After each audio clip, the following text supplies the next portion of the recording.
Hello, everyone. We're going to jump into Chapter 10, which is Land, Public, and Private. And basically, Chapter 10 will explore how humans' use of land affects the environment and what we can do to minimize any negative impacts. It also takes a look at land use and management in both private and public sectors, as well as sustainable land use practices. And the chapter will also cover urban sprawl and the problem urban sprawl creates. And then lastly, take a look at smart growth as a preferable alternative to urban sprawl. So by the end of this module, Module 29, again, we'll take a look at how human use affects the environment, human use of the land, and to describe the various categories of public land used globally and in the U.S. I think you'll be surprised to see how many categories there are for land use.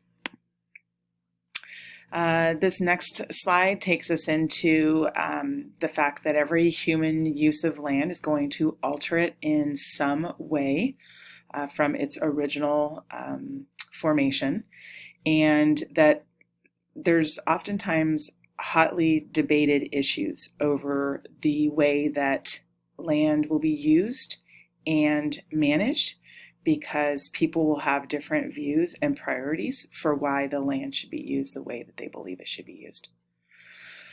There are three main concepts when it comes to land use and management issues, and one is the tragedy of the commons.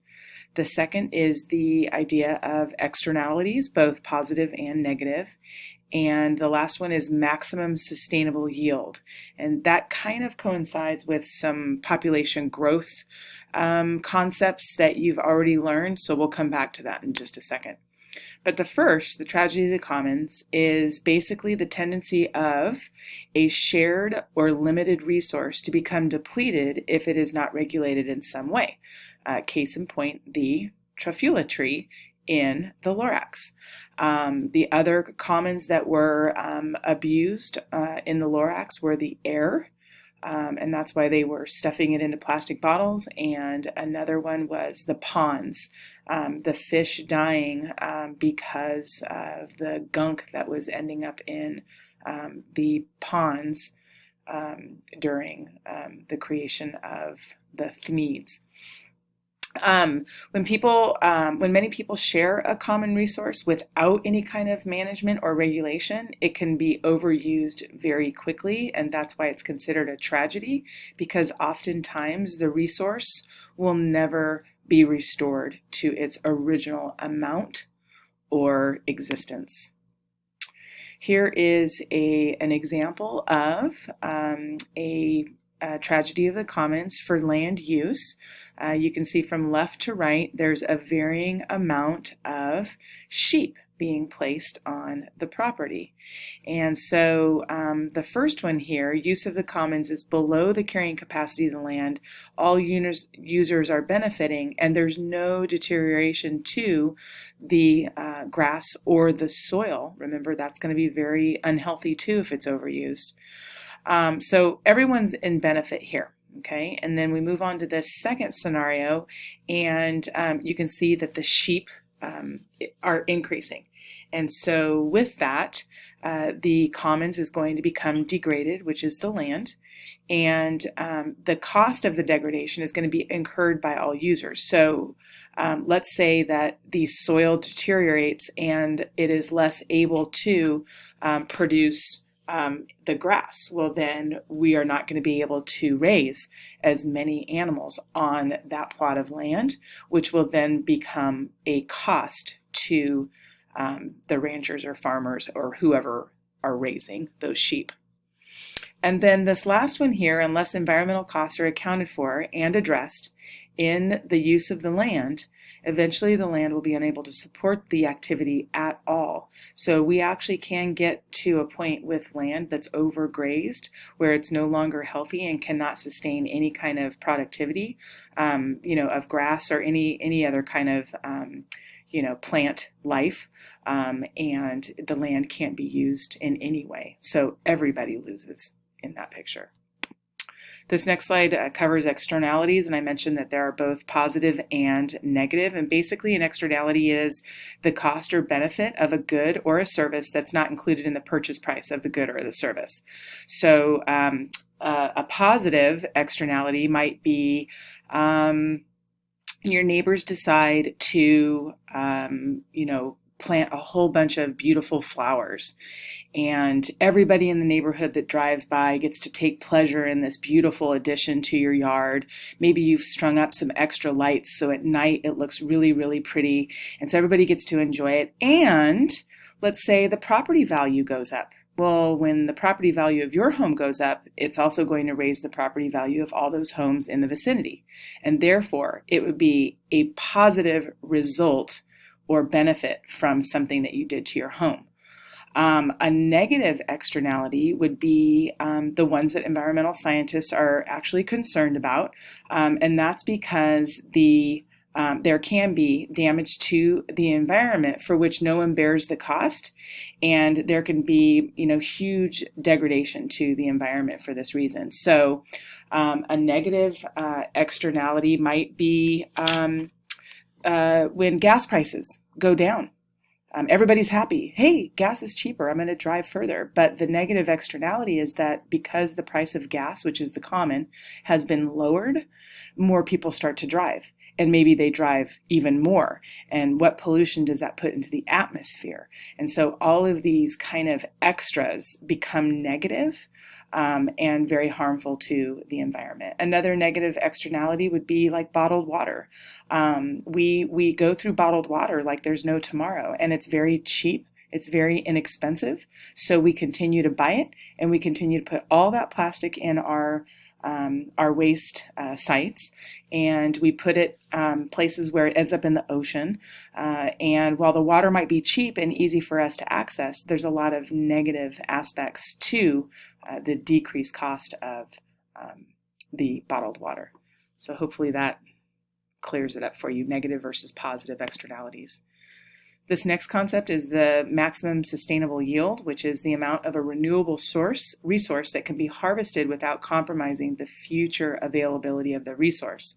The problem is that we're not always in a position to accurately predict what the maximum sustainable yield is. So we can overshoot that estimation and actually do more damage early on by overusing a renewable resource and then not having enough, just a few years down the line. It depends on what you're talking about. It does vary case by case, but in theory, harvesting any kind of renewable resource should be a sustainable practice.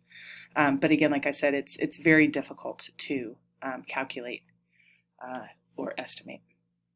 This next slide shows something like a population growth chart, and we know that in theory a population is going to grow quickest when it's half of the carrying capacity. So if your carrying capacity is up here, right here is when the population is growing the fastest. The slope is the steepest.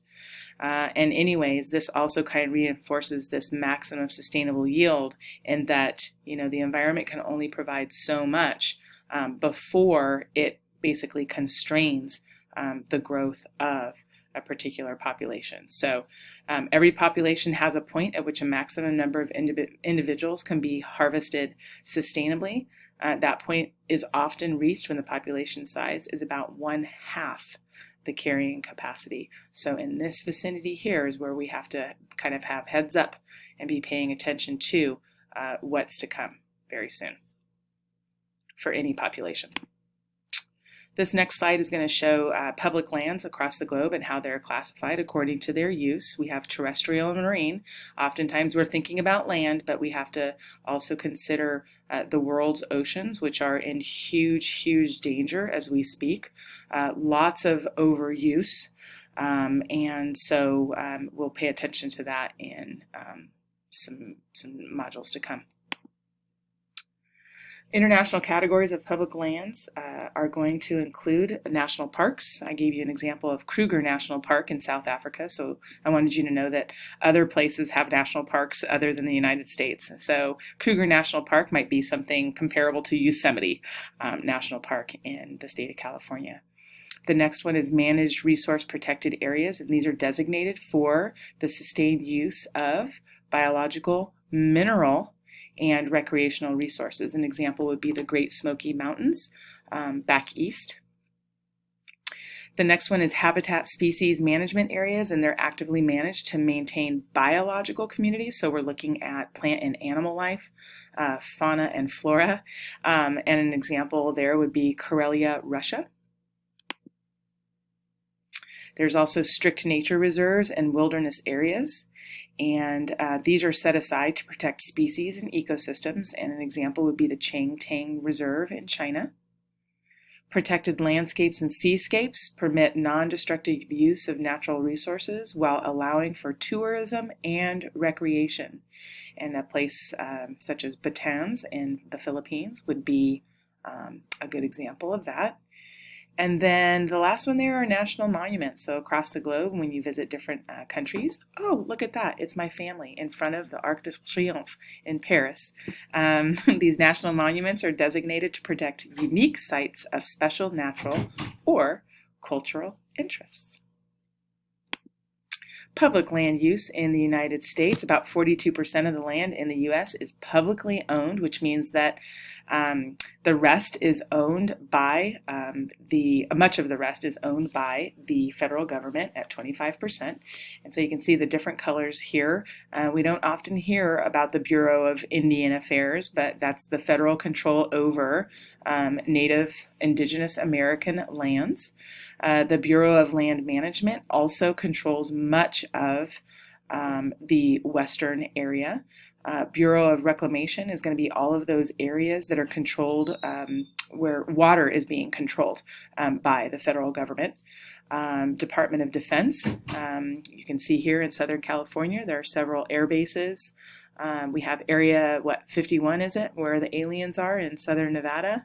Down here in New Mexico, I think that might be Alamogordo, which is a huge Department of Defense lab. Where a lot of research and where Fat Man and Little Boy for World War II were produced. And then there's the Fish and Wildlife Service in orange, Forest Service, light green, National Park Service, Tennessee Valley Authority, and other agencies. Much is found in the West. I wonder why.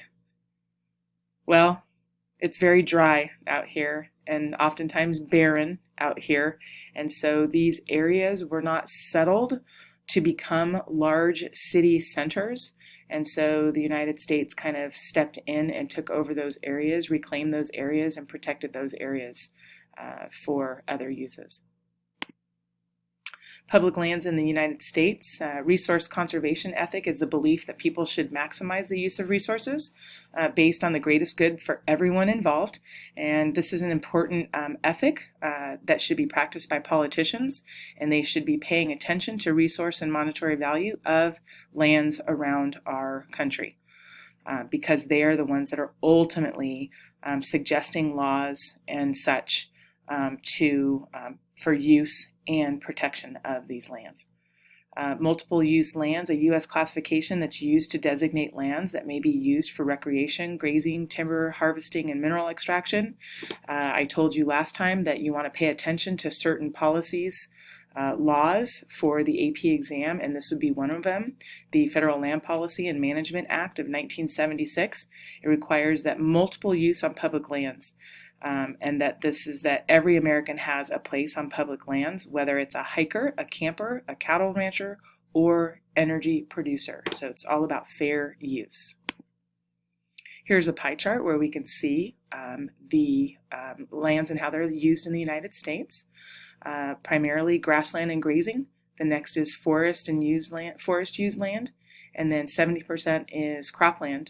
And from there we go down to recreation and wildlife lands, unused land, and urban makes up only 3% of the lands in the United States. It's still a vastly huge country with a lot of land. And then the last one here is that 95% of all federal lands are managed by 4 federal agencies. These are also very important for you to be aware of. The BLM, Bureau of Land Management, and they are going to oversee lots of land in terms of grazing, mining, timber harvesting, and recreation. The U.S. Forest Service, the National Park Service, and the